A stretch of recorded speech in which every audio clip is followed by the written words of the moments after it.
In this video, I'm going to work through the Calculating Project Cash Flows tutorial.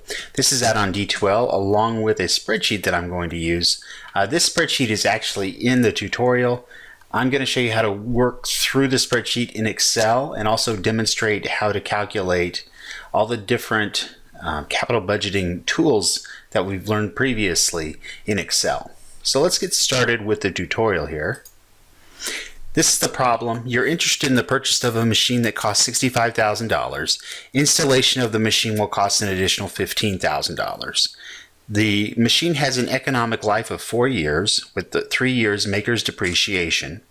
However, you expect to sell it after 3 years at a salvage value of $23,000. The machine requires an initial increase in working capital of $20,000. While in operation, the machine will generate $40,000 in revenues and will cost $5,000 to operate in the first year. The expected rate of inflation is 2.5%. Revenues, operating cost, and the required net working capital will increase by the rate of inflation for years 2 and 3. So year 1 is $40,000 in revenues, $5,000 in costs, $20,000 in net working capital. We're going to increase those by 2.5% in years 2 and 3. If the corporate tax rate is 40% and the firm's weighted average cost of capital is 12%, should the firm invest in the project? So that's our problem. Now I'm going to work through the solution. So the way we define the project cash flows, this is the project operating cash flow minus the project change in net working capital minus the project capital spending. The project capital spending, the depreciable basis of the investment into the machine includes both the cost of the machine and installation costs. So you get to depreciate not only the machine itself, but any kind of installation costs and transportation costs that come with putting that machine in place. And so this is reflected in the worksheet as an investment at year 0. So I'm going to go over here to the spreadsheet, and at time 0, year 0, I'm going to put in negative $80,000. And then it says the project change in net working capital. The investment in working capital reflects an expected permanent increase in net working capital for the duration of the project. So in this case, we're buying a machine to produce goods. In order to produce goods from that machine, we have to have inventory. So there's going to be a permanent increase in inventory that lasts for the life of the project. And then at the end of the project, we actually wind down that inventory. We stop buying new inventory when we get close to or new raw materials when we get close to the end of the project, and just use up what's left and reclaim our investment. And I'll demonstrate how to do that later on. So I'm going to go over here. Our net working capital investment is $20,000, and that also occurs at time 0 because the day we get started, we want to have that inventory in place. Project operating cash flows. Since the purpose of calculating cash flows of the project is to determine if the firm's investors would receive an adequate return, we want to calculate the free cash flows that would be available to all of the firm's investors. So the term free cash flows means that these are the cash flows left after we paid off all the operating expenses of the firm. We paid for our inventory, we paid for our employees to work, we paid for the utilities, and everything that's left over in terms of cash is now available to pay out to the firm's investors. This does not include paying out money for interest expense because the bondholders are investors to the company. So we don't include financing costs, meaning interest expense, in our calculation. Instead, we discount the cash flows back at the weighted average cost of capital, which is constructed using the financing cost. So our operating cash flow is equal to the earnings before interest and taxes plus depreciation minus the taxes. Depreciation expense for each year is calculated from the maker's schedule, and that stands for Modified Accelerated Cost Recovery System. So it's accelerated depreciation. And I put the table from the IRS website here for the half-year convention, and the half-year convention works like this. And this is from the IRS website. The half-year convention. Under this convention, you treat all property placed in service or disposed of during a tax period as placed in service or disposed of at the midpoint in the year. So we assume that any time we purchase a fixed asset, it's purchased in the middle of the year. So we take at the beginning a half a year of depreciation, and at the end we have a half a year of depreciation. Now the maker's half-year convention table assumes that it's placed in the middle of the year, so we don't have to adjust it there. Where we adjust it is at the end. So let's say we have in our case, a project that lasts 3 years. It has a 3-year depreciation life, but you'll see here that it goes out for 4 years. That's because we have a half year here at year 1. We have a half year at year 4. For a 5-year project, we have a half year at year 1 and a half year at year 4. At year 6, sorry. For 7-year, half year at the beginning, half year at the end. That's why there's always an additional year on these, because we're assuming that we're putting the asset in place in the middle of the year. So we'll use this schedule. The end of project cash flows. The final cash flows from the project come from the sale of the fixed asset investment and unwinding the investment in working capital. There are 2 effects on cash flows from the sale of the equipment. The first is the cash received on the sale, and the second is the tax paid on the gain from sale. The gain on sale of equipment is calculated at the sale price of the equipment minus the remaining basis value. So that's a key word there. The basis value is how we normally refer to as the book value, but because we're dealing with tax statements, for tax purposes, we don't refer to it as book value. We refer to it as the basis value. And that's how we tell the difference between what's on the books, the financial statements of the firm, what you and I see as investors, and what the firm is actually reporting to the IRS. The reason why we're interested in what they're reporting to the IRS, or what we assume they're reporting to the IRS, is because that's what they're actually paying cash taxes on. And so we're interested in cash flows here because that's going to determine how much value it's creating for the company. So the remaining basis value of the equipment is calculated as the original amount paid less the accumulated depreciation expense. And we'll work through that here in a minute. Figure 3 shows the calculation for the sample problem. So let's go to our spreadsheet. What we're going to do now is we're going to put in the project operating cash flows. And then we're going to put in, to this point, the end of project cash flows. We're going to work through figure 3 here after we get our project cash flows in. So our revenues for the first year are $40,000. Our working capital investment stays the same. There's no change in it. Our operating expenses for the first year are $5,000. Our depreciation, what I'm going to do here is actually put in our depreciation percentages on the spreadsheet. So I'm going to go back here, and this has a 3-year life. If you read the introduction again, we have 33.33, 44.45. So I'll put those in right down here. 0.3333, 0.4445. 0.1481 and 7.41%.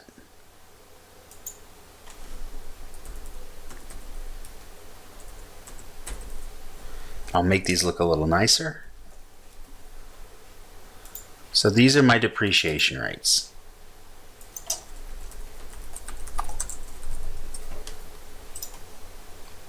So my depreciation for the year is equal to the fixed asset investment, and that asset investment alone, not the working capital investment, multiplied by, oh, actually I'm going to go back here. I'm going to press F4, and that's going to lock that in place. That's going to make life a little bit easier.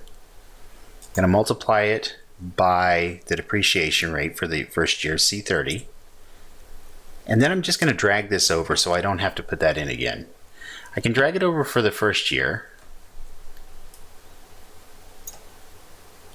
And then for the second year, so that's the 80,000 multiplied by the 4445. For the third year, because of the half-year convention, I need to multiply this by 0.5 because I'm only depreciating it for half a year. If we went out to year 4, to the end of the life of the asset for depreciation reasons, we wouldn't multiply it by 0.5 because the schedule is already taking that into account. Our rate of inflation is 2.5%, so I'm going to make a cell up here. It says inflation rate. And I'm going to put 2.5% here. I'll make that into a percentage. And here's a nice trick in Excel if you're not familiar with it. You can name cells. So I'm going to name this one. So I've selected cell F7, and then I go up here to the name box. And I'm going to name this one inflation. So I can actually just type in the word inflation, and it's going to give me that rate. So I put in equals the previous year's revenues multiplied by 1 plus the rate of inflation here. And it gives me that, 41,000. Then I go out another year, and I'm going to pull that over. It's going to do the same thing. It's got the previous year D15 multiplied by 1 plus the rate of inflation. I'm going to make these look better. There we go. My operating expense should actually be negative. So we put negative there. I'm going to do the same thing with the rate of inflation is equal to the previous year multiplied by 1 plus inflation. I'm going to pull that over again. And so I've got my revenues, I've got my operating expenses, I've got my depreciation expense. My working capital investment expense is also going to increase by the rate of inflation. So my change in working capital is the amount of additional working capital I have to invest in for each year. And it makes sense that this should go up because the cost of goods sold per unit that we sell for every piece of inventory we bring in is going to also increase by the rate of inflation. Our sales are increasing by the rate of inflation, so our accounts receivable should also increase by the rate of inflation. So our change in working capital investment, in year one, we're not going to put an increase. In year two, we'll increase it by the rate of inflation. So up here, I'm going to put in equals the previous year's working capital investment multiplied by 1 plus inflation. So it goes up by $500. And then I'm going to pull this over one more year, and it's going to increase by $512.50. So what I'm going to put down here is that this represents a cash flow. We're going to put more money out. We're going to increase our inventory expense. So I'm going to put in here equals the change in the working capital investment. See, it's negative. It's going to be a use of cash. I'm going to do the same thing for year three. So our cash flow isn't the $20,500. It's actually just the difference. It's the change from one year to the next. Our earnings before interest and taxes. So our earnings before interest and taxes do not include the change in the working capital investment. The reason being is that this is not tax deductible. So our EBIT is equal to 40,000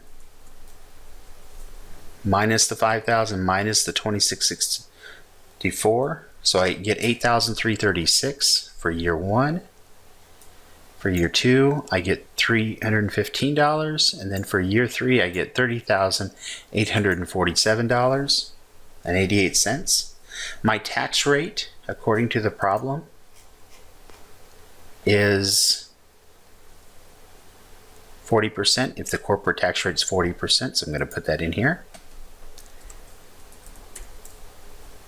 I'm going to make that negative because that's going to be an expense.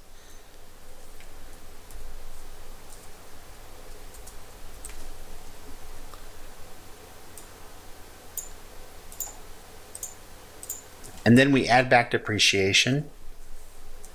So I'm going to put equals negative and then highlight the depreciation expense.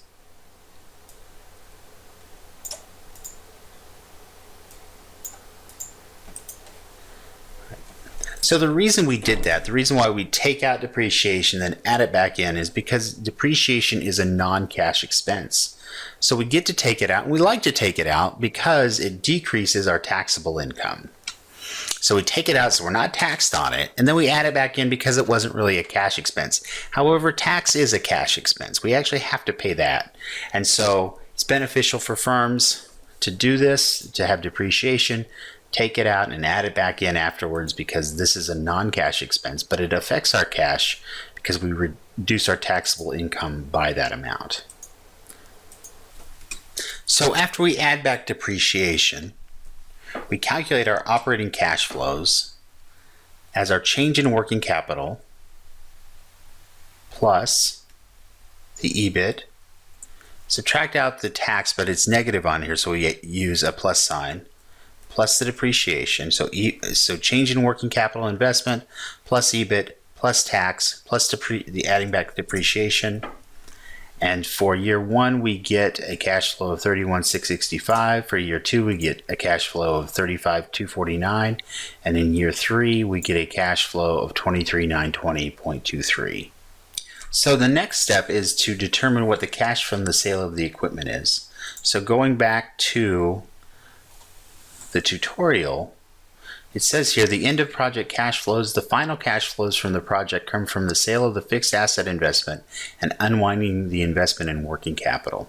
There are two effects on cash flows from the sale of the equipment. The first is the cash received on the sale. So in our case, we expect to sell it for $23,000. And the second is the tax paid on the gain from the sale. So I want to make it clear here, you're not paying tax on the sale amount, you're paying tax on the gain on the sale. The gain on sale of equipment is calculated as the sales price or the sale price of the equipment minus the remaining book value of the equipment. The remaining basis value of the equipment. The remaining basis value of the equipment is calculated as the original amount paid less the accumulated depreciation expense. Figure 3 shows the calculation for the sample problem. So we're going to calculate this, but we're going to do it in Excel to make it a little easier. So I'm going to go up here to the top. Our fixed asset investment was the $80,000. So that was our basis value. And now we put in our depreciation for each year. So for year one, it was $26,664. For year two, it was $35,560. And for year three, it was $5,924.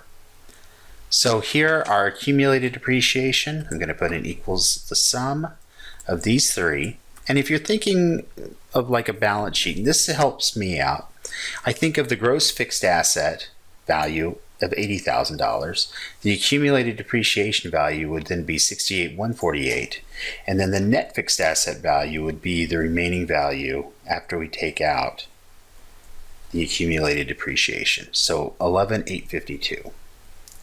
So the gain on the sale of the investment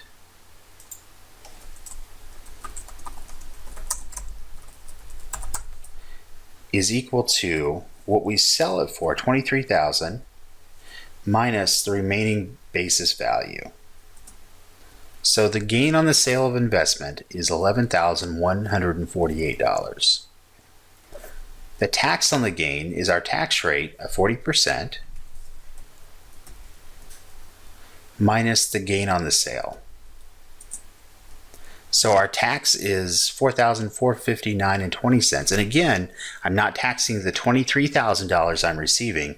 I'm taxing the gain on the sale of the investment. What I'm receiving that is above the book value or the basis value of that equipment.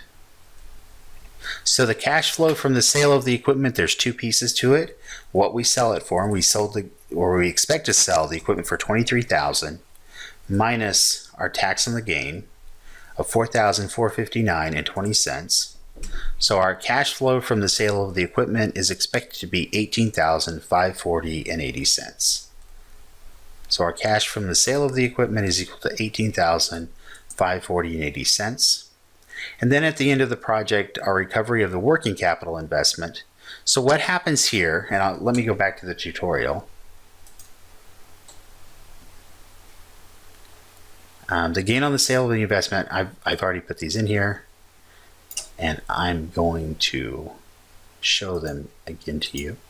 So the gain on the sale is the $23,000 minus the taxes we paid. So it's $11,148. So that's our gain on the sale. And the tax on the gain is $4,459.20. So the cash flow from the sale of the equipment would be our $23,000, which is what we receive, less the amount we paid out, which was the $4,459.20. And so that's equal to $18,540.80. The second end of project cash flow is recovering the working capital investment. Throughout the project, a level of investment remains in net working capital that is unwound in the final year as the last pieces of inventory are converted to sales and accounts receivable are paid and no new investment into working capital takes place. So imagine that you're near the end of the project and you're probably in the last 3 months of the project. You've got enough inventory, raw materials inventory on the shelf to make new products for the next 3 months. So you're not planning on buying any additional inventory. So unwinding the investment takes place in this way that we use up that inventory on the shelf. We don't reinvest and we receive the cash back without reinvesting it when we sell the product. Additionally, when we look at accounts receivable, it's the same idea. We're selling things on credit, and when we're done at the end of the project, we're not selling any more of the product on credit. So we're not increasing, or we're not even maintaining the amount of accounts receivable from the project. We're winding them down. We're collecting the cash from the accounts receivable without generating any new accounts receivable.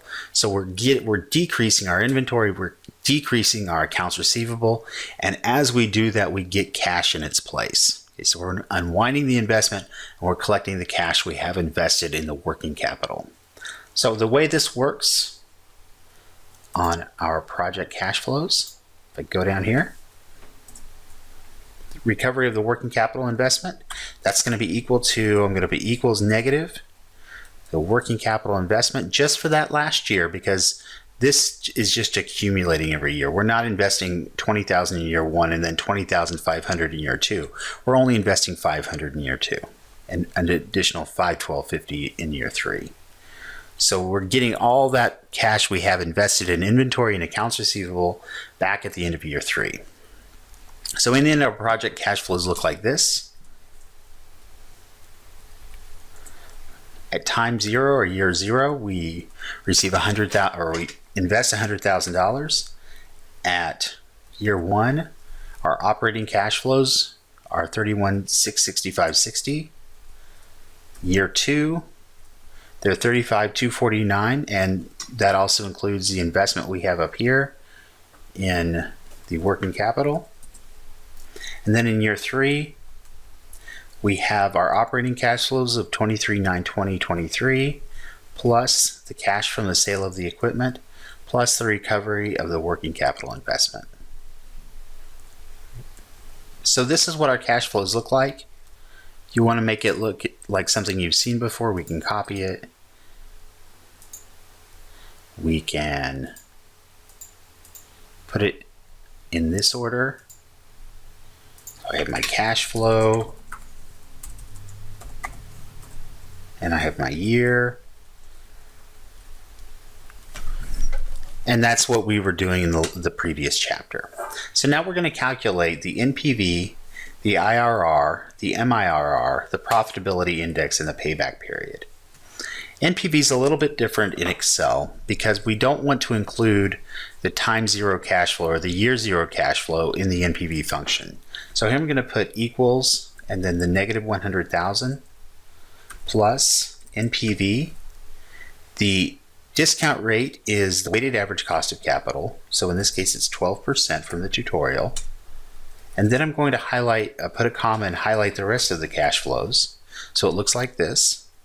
And the reason we don't put the $100,000 in here in the NPV function is because the first cash flow that NPV sees it discounts back by 1 year. So it assumes that first cash flow occurs at year 1, the second at year 2, and the third at year 3.